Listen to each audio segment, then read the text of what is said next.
It'll take a second, and there we go. Boom, you're live. So, first of all, for those of you that join us, I want to welcome you and introduce you to David DiBiase. Damn it, Yeah, you get DiBiase, DiBiase, whatever's easiest. DiBiase. DiBiase. I even spelled it out phonetically, and I still screwed it up because I had something else No in my worries. head. So, for those of you that don't know or haven't met David, and you haven't had a chance to hear any of his stuff, a little bit of background. David's in the Boston area, and he, like a decade ago, maybe a little bit more, he either started or bought two window cleaning franchises. I don't know if you did them at the same time. Did you start both at the same time, or one then add one? So one window cleaning franchise, one separate business. So it was a Okay. fish. Yeah, so fish window cleaning. I'm sure folks know in the Yeah. franchising world, one of the larger franchisors. Yeah, so 2014 started. No employees, no revenue. Here's a mop and a squeegee, and like you've talked about before, the roadmap that a franchise gives you, and let's go get it. And we were fortunate enough to be rookie of the year that year. Hit the ground Okay. running. Really learned a lot of fun and interesting business lessons along the way, as I'm sure we'll get into. But a few years later, window cleaning in New England, as you could imagine, pretty seasonal. So Mhm. acquired another business. Really got interested in the mechanics of how successful businesses run. Right, like not just the people and the policy and all the like on the ground boots work that goes into it, but really the high level work, right? Yeah. P&Ls, marketing, sales. So did the Goldman Sachs 10,000 Small Businesses program. Phenomenal program. Couldn't recommend it highly enough. Like I would recommend any business owner get involved in any way they can there. Went back to school, got my MBA, and then now am a financial advisor with Commonwealth Financial Group, where I get to work with business owners and help them figure out what their plan is and grow based on all the lessons I've learned over my time. So yeah, pretty excited to be here. Okay. Yeah, that's cool. So you've got quite a journey, excuse me, and it's got like from on the glass to CEO Yeah, is the path and the story. But it's always great when you've got boots on the ground, but you started learning how a business works, which yep, is it shouldn't be that fascinating of a topic or mindset, but most people just actually don't do it. They go, like, their idea of running a business is, this is not critical, but it's just like, I've got to get more business, I need to absolutely. clean faster, I need to get a helper, and that's it. But not understanding, what's a P&L, what's a balance sheet, how does this work. Before we dig into that, Yeah, I want to ask you about something. We'll come back to Goldman Sachs, and I have a question about that. But in doing a little bit of homework and looking at some of your bio and stuff, I've never talked to anyone who was a professional frisbee player. You're a professional ultimate frisbee player. Tell me about that, because that just yeah, it's out of the ordinary. it is. It is. A lot of things in my past, for some reason, seem to be a little bit out of the ordinary, which is kind of how you wind up here, right? Yeah. No one's in college and they're thinking, I'm going to start a window cleaning company when I graduate. That's not usually the path. But yeah, so I was fortunate enough to have a pretty decent ultimate frisbee team in high school, if you can believe it. Mhm. So played there. Went to the University of Massachusetts, where we had a very solid team. Was worked hard, and again fortunate enough to become the captain of that team in college. So Right that was around. a university team, not Oh just yeah, intercollegiate. yeah. Okay, So that's so cool. it yeah. Yeah. So NCAA has very specific rules around Title IX and funding. So it's a Yeah. club sport on most campuses, not a rec sport, but a club sport level. Oops. And we Yeah. were actually the highest male funded club sport my two last years in college. So yeah, No kidding. I think I've done the math on it a few times. I believe over the course of my college career, I've played Ultimate in 18 different states. Yeah. Really? Okay. Oh yeah, That. yeah, all over. So right around that time, there was as many things do, investors wanted to see if there was a market out there for Ultimate at the professional level, Mhm. and I was fortunate enough to play in the inaugural season of the. At the time, it was the American Ultimate Disc League, so I played there for a season, and then injuries catch up with you eventually at some point. But I actually made a little bit of a comeback a few years later and played in kind of the rival upstart league, Major League Ultimate, when I was a few years out of college. And so I played for a long time. I actually coach a little bit now, but I don't play as much anymore. That's fun. So at the huge convention, if we had you in the back of the room, we got 1,000 people. Could you zip a frisbee from the back of the room and like knock a water bottle off stage, or maybe hit me in the head? Just I could come pretty close. We'll say okay. that. Yeah. Oh, that's just cool. That's cool. Well, there's a lot of tie-in between people that are in athletics, high school and college sports, and then the quality of discipline that they have. And a lot of times, you see people that are successful in business were successful as athletes because they know how to train and they know how to work and they know it takes work to get good, to get great. Yeah. Um, I had a coach in high school who always used to say, character is the stuff you do when no one else is watching, right? Because it's easy to work hard in practice, but it's not easy to get out of bed at 5:30 in the morning and go run 5 miles when no one's making you do it, no one's watching. And yeah, I swear I'm not pandering. This actually was a thing I used to think to myself when I was cleaning gutters, right? It's cold, it's messy, you'd be up on a ladder, and I think to myself, like, no one is gonna know if I don't do this last 2 feet of gutter, right? No one's yeah, up here watching me. I've done enough. And I would think to myself, well, but that's what character is. You have to do the full job because that's what you do. And I used to hearken back to some of my athletics lessons thinking about that. And I think that transcends all of business, really. That's the mentality yeah. that I think you have to have. That's very cool. So if you take a snapshot of you today, Mhm. you've got your financial planning office and you are absentee owner of, you're still both businesses? Yep. Yeah. So absentee owner of two. Go back 10 years and the snapshot is young David hustling on a ladder and he's got mud on the front of his khaki things with his red shirt tucked in, running a fish franchise, going, here's a mop and a squeegee, go get them. What are the key points along the way where you're like, where your mind shifted? You talked about like the Goldman Sachs Yeah. 10,000 entrepreneur program, or small business program, but what were some of the inflection points? Like, what even caused you to think about applying to that? Because it's not Yeah. necessarily easy to get into.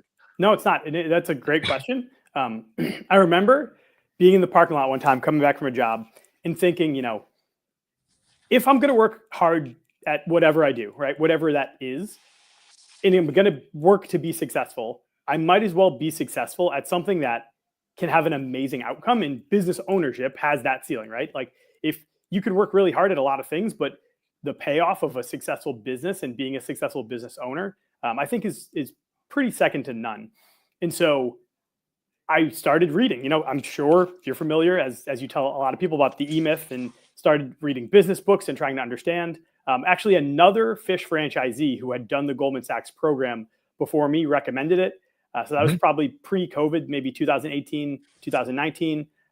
Started looking into it, and then really making that mindset shift from, okay, I can be out here cleaning windows, I can be power washing buildings, I can be cleaning gutters for as long as I want. But if I'm still answering the phone and I'm up on a ladder when a customer calls, like, there's no way to scale that.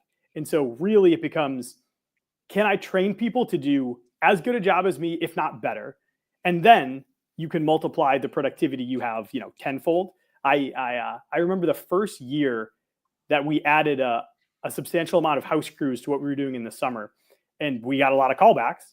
And I kept thinking to myself, like, if I was there, probably wouldn't have gotten a callback. They wouldn't have forgotten to put that screen in, or would have hit that extra window a little bit better. But that's part of the growing process, right? Those are growing and learning pains. Yeah.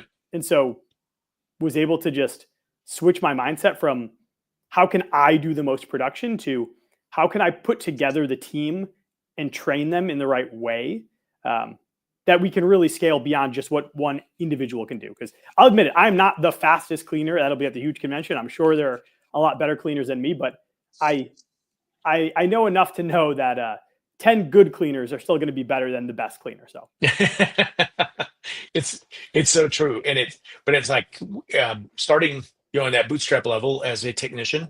A lot of guys, myself included, you're like, I'm focused on my skill. How can I get faster? How can I do better? And it kind of points you into a direction of the artisan, yeah, which, if you want to grow, that is the bottleneck, because you can't outperform. Like, one guy can't outperform a team. You just can't. And like, changing the like you said, like, going whoop, let's, instead of going in, go out. And like, how can I open up and set up a system that will train and produce opportunity for other people as Yeah. well. Really big deal. That's cool. So how long, like in 10 years, like how much time did you spend on the glass? And then when did you go, hey, this is my, like to scale, this can't be the way it is anymore. Yeah. We're going to I, change. I would say those first 4 years, I was cleaning just about every day. Then years, 5, 6 really made a transition. Unlucky or lucky, however you look at it, COVID really was an inflection point there where everyone kind of had to stop and reassess some things in their business. And pretty much from COVID on, I hadn't really cleaned anything. So that's, that was a pretty, it's funny how they say, it happened really slowly and then all at once. All at Right. once. And Right. I tried to think about it honestly a little bit like an athletic endeavor. If I could go from how many windows can I clean, how many gutters can I clean in a day, like what's my output, and just made that mental switch to, okay, how many phone calls do I need to make to get good candidates in to hire? Like how many interviews can I conduct this week? How many, admin do I need to interview before I get somebody who can take that load off of what I'm doing? And I thought about it like a task every other day. Like, can I interview 8 candidates this week to hire them? And then can I train them? Like make it a task that I can go out and accomplish. And for me, that was a mindset that helped a lot. Yeah. Within the franchise training and support system that Fish has, is there a clear path to scaling where you can be an absentee owner, or is it geared toward being a owner operator? That's a great question. So I would say it really depends on how you would like to structure it, in a sense of how tight do you want to keep your margins, right? So understanding that with every additional layer of administration you add in, it's going to cut into those margins a little bit, but it's also going to provide you some free time, right? Like, I mean, today when the phone rings and there's a customer who wants something, I wasn't in the office today, but I could tell you who's answering that phone, where that estimate is going, who's actually pricing the job, who's assigning it, who's cleaning it, who's checking it in, who's doing billing. And those pieces, some people would say, I want to try and keep my overhead low and take a little bit more profit from the business. I totally understand that. I was always of the mindset that having a team was really important to me, and growing that team. I was okay with a little bit of sacrificing margins there for adding some more staff that really lends more flexibility, which is why I'm able to do some of the other things that I'm able to. Yeah. Yeah. I think there's a conversation in there. I heard a guy use the analogy of, you're focused on the pizza or the slice. Yeah. And if you can grow a bigger pizza, your slice doesn't have to be very big, but it's a lot more than a big slice of a tiny pizza is not so great. Yeah, no, absolutely. Yeah. Well, and one of the questions that I love to ask other business owners, because whether or not, we know it or we're consciously thinking about it, all the decisions we make, for better or for worse, are leading us to an outcome, like to what our business is and what it facilitates in our lives, right? Some people are very conscious about that and they focus really intently on that outcome. And some people, it's a little bit by default, just whatever they're doing. But, we talk a lot about going from technician to CEO, or going from, on the glass to working on your business. But what do you want your business to give you back is a question that I love to ask all the business owners I work with. You talk to some of them and they're like, man, I just want to be able to take my kids to Little League every night at 4. Like, that's what they want. And I love that. I love someone who knows they want a lifestyle business. And then there are some people you talk to and they're like, man, I want to do 50 million in revenue. I'll do whatever it takes. I'll work 50 hours, 80 hours a week. And that's a very different mindset, a different goal. But I love the self-awareness to know what you want out of your business, because I think that clarity is one of the most important first steps for every business owner. Yeah, for sure. When it first started, my goal was I have to pay rent in 2 weeks. Like there was zero nobility or dream. And but I quickly realized I've got my Fueled by Freedom shirt on. Like I just wanted freedom. I didn't think that I was going to get wealthy cleaning windows, but I wanted to control my time. I wanted somebody else not telling me what to do, but me telling me what to do. And we started having kids. Like I never want to miss a Little League game. I don't want to be the dad that's always gone. And so I worked early and worked late, but I was at the Little League game, and that was a big part of it. Now the dream, or the goal has shifted. I wanted to ask you about with your financial planning business and the clients you work with. what lessons from your small business experience do you bring into financial planning? Yeah, no, that's a great question. I think a lot of it, there are folks that small business is kind of a funny term, especially in industries where we are labor and resource intensive, right? You could be doing $2 million and have a huge staff as a window cleaner or power washing company. And then you could be doing $20 million and you'd be a small tech company with 4 people. And so Yeah. small business is always a little bit of a funny situation, but it's the same principles are going to apply, right? When do you grow? When do you add employees? What do you focus on? Like, what are the bottlenecks? To your point, what are the bottlenecks to growth and how do we solve them? Right? Mhm. Those transcend the size of a business, whether they're big or small. And so it's a lot of the same principles. And then taking it ideally one step further and saying, okay, now you have this business. Let's take a step outside of it and think about, again, to your point, what do you want out of it? And how do we facilitate that? Do you want to go to kids' little league games? Do you want to retire today, tomorrow? Do you want to sell the business? Do you want your kids to take it over? Really thinking through a lot of those questions and important decisions that, I mean, totally candidly, when you're on the glass and when you're working every day thinking about employees, thinking about revenue, it's understandable to not take the time to sit down and say, what is my succession plan 12 years from now? Like that, it's reasonable that people don't do that, but it's also helpful to have somebody poke you and say, hey, let's take 20 minutes and talk through this. So Yeah. Okay. So you kind of answered the question I was going to ask you. You said take 20 minutes and answer these questions, but it was for somebody that's in the weeds. They're in the thick of it. They're wearing every hat. Da, da, da, da. And we talk about working in the business versus on the business. And like, what's the first step to pull back and look at it from, maybe you don't get a 30,000 foot view, but you got to back out of it a little bit so you can see it more objectively and actually be strategic or think about the outcome. yeah. How do you help people do that? What's the easy first step? So I would say it's usually one of two things, right? Not everyone, to your point, not everyone is good at everything in a business, right? It's impossible to be amazing at marketing and sales and cleaning windows and hiring and training and be a mechanic, right? It's impossible to do all of the above.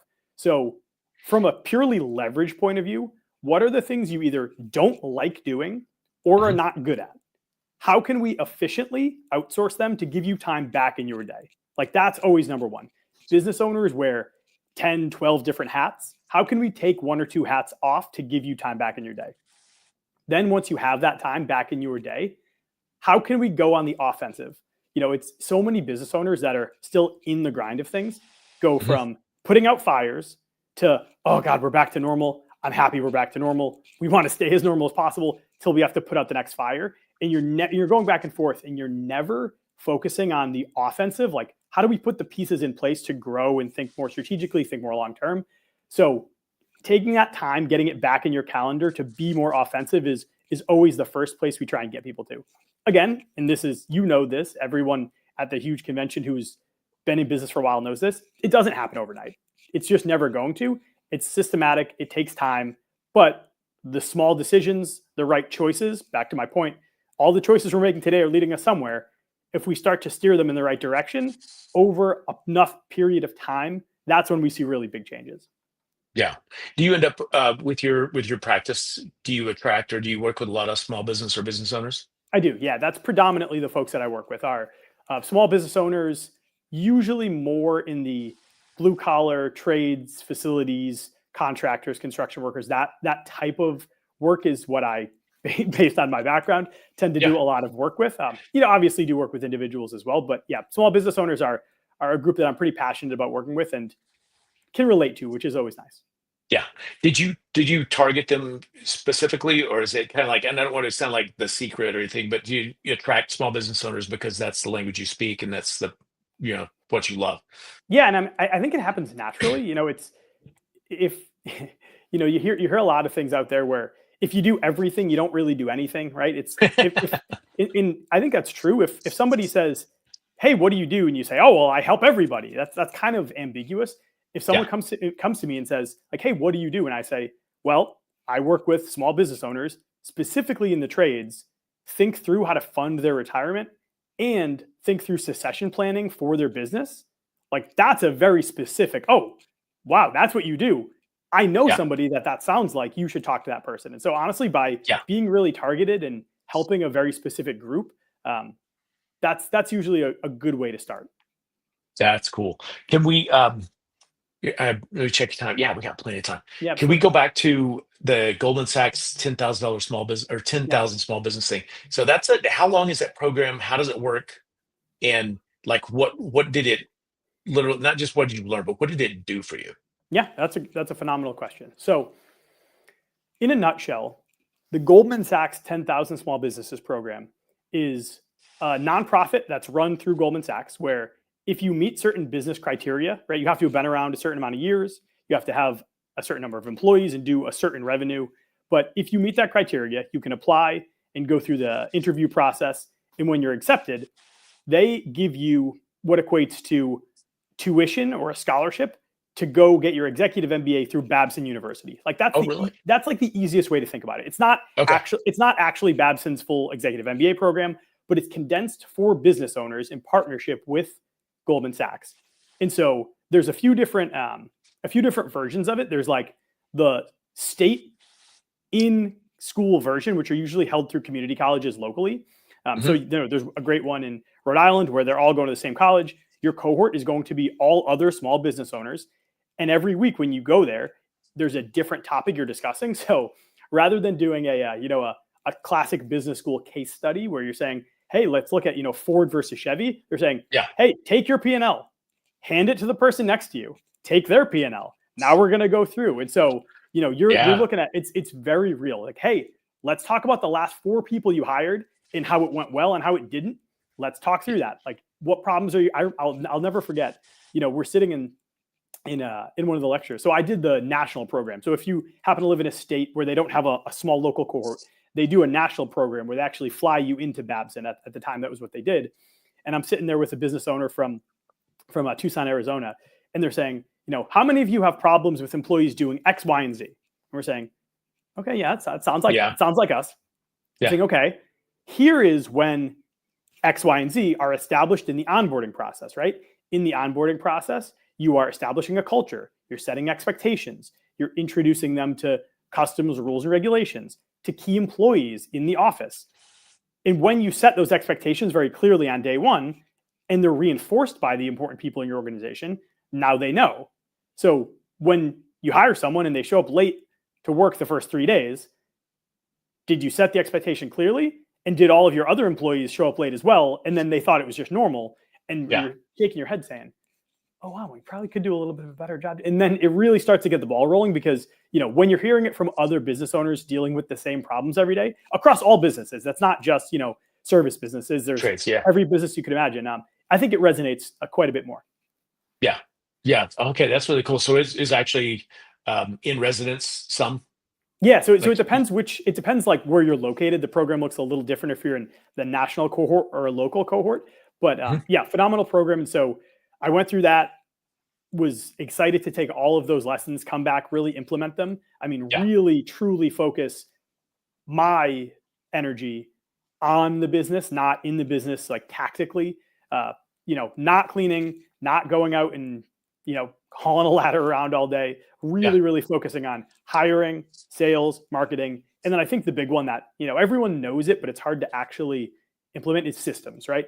What are the systems? How do we get them in place? How do we make sure they're repeatable, they're efficient? So that way, to some things you talk about often are, when I go and take that vacation, I know the wheels are going to keep running smoothly because we have the systems in place. Yeah. When it comes to building systems or helping people think of systems, sometimes it's hard to come up with a system just because you're too close to it. And so it's hard to articulate it and define it. It's like, what are you, if you've coached people or help people get a system in place, or even how did you get it where you're not too close to, they can't see the forest for the trees?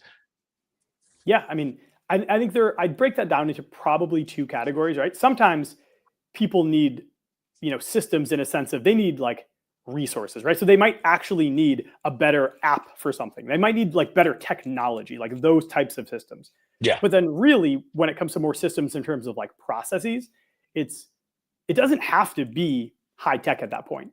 It just has to be, again, repeatable, scalable, and teachable, right? So if you can do something well, that's important. if you can do something well and teach somebody else to do it well, that's a game changer. And Yeah. so, if I'm sure there are a number of business owners that are going to be at the huge convention that think, man, I'm the only person that can do sales this way for my company. And so I'm reluctant to have somebody else do it. It's like, okay, well, is it systemized? Are you pricing by the window? Are you pricing by the pane? Are you adding screens, sills, whatever it may be for window cleaning specifically? Can you teach it to somebody? And can you guys, and you have to test these things, but can you go to a job and say, hey, you price this house, I'm going to price this house. We got the exact same house. Like, we know we're on the same page. The price was identical. Now you have that system. It's black and white. You can trust that person to go out and do it the way you would have done it because you have lines, guidelines, because you've taught them in a structure. And again, now you don't have to do that sale, that estimate. You can go do something more high leverage. Yeah. Yeah, for sure. It's kind of crazy. Like, I used to think that, like, however we were doing business, like, this is the way it is. Yeah. And you can't change that. And, my closing, I'm speaking from my own thought process back then, 15 years ago. It's like, nobody's going to close more sales than me because I go in person and I develop rapport and they like me and I'm, handsome and whatever, think like nobody's going to do it. So I avoided and resisted. People's like, just sell it over the phone. I was like, no, that's dumb. You're blah, blah, blah, blah, all these reasons. And we worked on formatting a bidding system so that it would be repeatable. And then one day I was like, how absolutely, utterly simple could you make this? And we built a dumb spreadsheet, asked 6 questions to someone over the phone. And I compared it to in-person bidding to doing it over the phone. We built in a couple of safeguards. And it turns out somebody that never cleaned a window in their life that was just good on the phone could ask these 6 questions and be within 10% of an in-person bid every time. And their closing rate was just as good as mine because people had an instant answer. And they're like, yeah, book it. And I was like, well, geez, they don't even freaking need me anymore. And then I went, wait a second. They don't even freaking need me anymore. Exactly. That's the unlock. Well, and then, know what? So to take that a step further, right? And these are 2 questions that I love to ask. So, your closing rate, right? That's a phenomenal thing to track and to understand. Now, I would push a business owner to think a little bit deeper, right? Well, your closing rate. What do you want it to be and why? Right? So again, we're in New England. We're seasonal. In July, I want our close rate for every residential we go do to be different than it is in March, right? I want that to be different depending on the time of year. And why? Because what are we trying to optimize for in that time of year, right? Yeah. So that's a question that are we thinking through? And again, these are things that took a long time, trial and error, right? I had to learn what made sense, what didn't make sense. But are we optimizing for specific outcomes? And then, you made me think of a funny story. What is your value proposition to the customer? Sounds, it sounds a little bit cliche, right? You probably hear that all the time. Like, what value do you provide? But I can remember showing up to a customer's house and she had just put a blast out looking to get our windows cleaned. And I showed up the same exact time as another window cleaner in our area. We know each other well. This happens on occasion. And we pull up at the same time and she walks out and goes, oh gosh, this is awkward. And I said, no, it's not. I can tell you exactly what's going to happen. And Kevin, the other window cleaner, he smiles and she goes, what do you mean? And I said, we're both going to give you a price. His is going to be lower than mine. We're both going to do a really good job, but I can clean your house in 2 weeks. He's going to be booked out about 5 weeks. Yeah. So the question is, do you want a lower price or do you want to get it done sooner? Like, that's real. We both do a great job. I've seen his work. I'll tell you, he does just as good a job as us. But our value proposition was, we're going to charge a little bit more, but we're more responsive and we'll be there quicker. Yeah. And that was something we worked really hard for. If you called us and asked for an estimate, we're going to get you an estimate within 48 hours, if not 24, usually in person if we can, to your point. And then when we actually schedule the job, we're trying to never book out, even in the height of the summer when we're really busy, never more than 3 weeks if we can avoid it. In some cleaners, if you only have, 1 or 2 people, 3 people, 4 people on staff, you might be booking out 6, 8 weeks. So that was always our value proposition. Yeah. And that's brilliant. That goes back to your niche driven proposal for who you serve best as a financial planner. It's like blue collar people, this result. You get real specific, and then it's easy to go, oh, I know somebody like that. Or to your point with the window cleaning, it's like then you're serving the exact people that you want to serve. they value what you provide. Absolutely. And again, the fun thing is, at the huge convention, that's going to look different for everybody, right? Yeah. We do a ton of gutters in the fall. If you live in Arizona, probably not cleaning a lot of gutters, right? Your business is going to look different. We do a lot of storefront commercial glass, right? We call it route work. It's just that commercial Dunkin' Donuts, Panera Breads, like really that base. And that's on a routine schedule. Some people are going to be 100% residential, no commercial. Some people are going to have a huge amount of power washing in what they do. Some people are going to have a little. So it's going to look different for everyone. And that's fine. Your business should look different. It should look specific to you and what you need. Yeah, I couldn't agree more. And that is a typical pitfall when a lot of times people come to the convention, they see somebody else doing it this way, and they try to make someone else's dream their dream, or someone else's goal their goal. And they're like, please don't do that.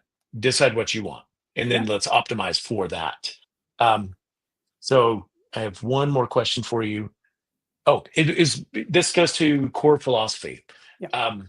In digging into your internet background, without being too creepy, I was really excited to see that one of your core philosophies, as stated, was one of empowerment. You work to enable your clients to achieve what they previously thought was impossible. Yep. Could you just talk about that for a little bit? That's a really great position to start with when it's from a position of really wanting to help somebody. Yeah. And I think that all comes from a place of education, if I'm really distilling it down, right? When somebody doesn't know what's ahead, it's really hard to make a decision, to make a good decision, and to be confident in that decision, right? If you could be driving on a road and it's foggy and you're going to go slow and you're going to grip the steering wheel tight. When you know what's ahead, when you have more information and it's a clear day and it's sunny skies, you can go a little bit faster. You can feel more confident in what you're doing. And so in the focus of education, if we can have a conversation around all the options anyone has, right? Can we clarify questions they had?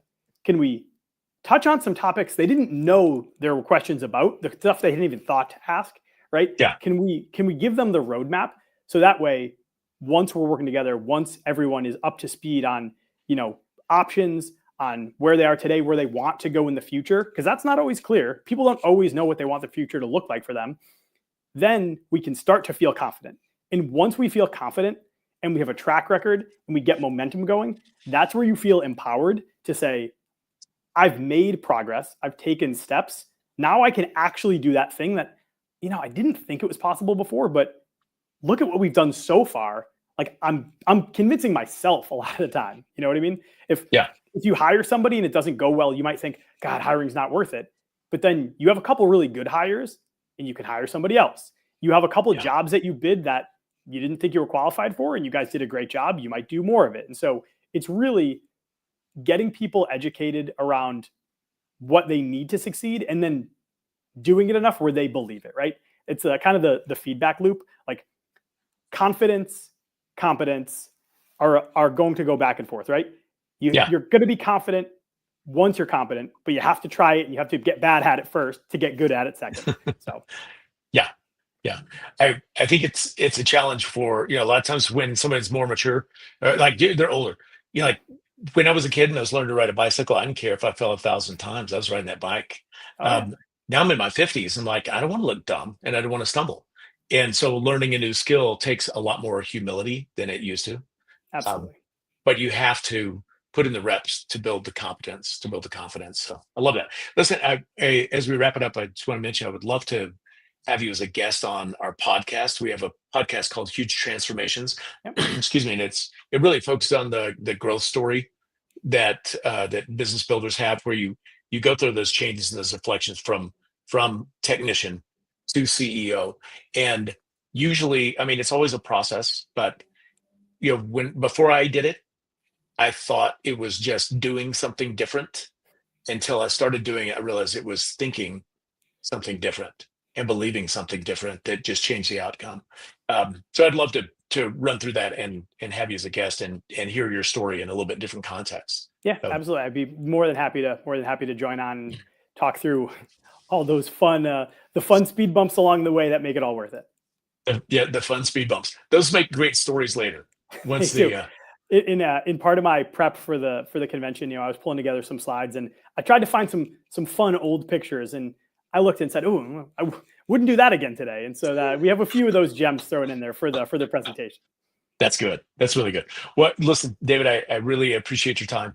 And it's good to have a moment to get to know you. I look forward to having you at the huge convention and speaking. We kick off our pre-show classes 3 weeks from today. So like the clock's ticking and the excitement's building. And I look forward to seeing you in Nashville.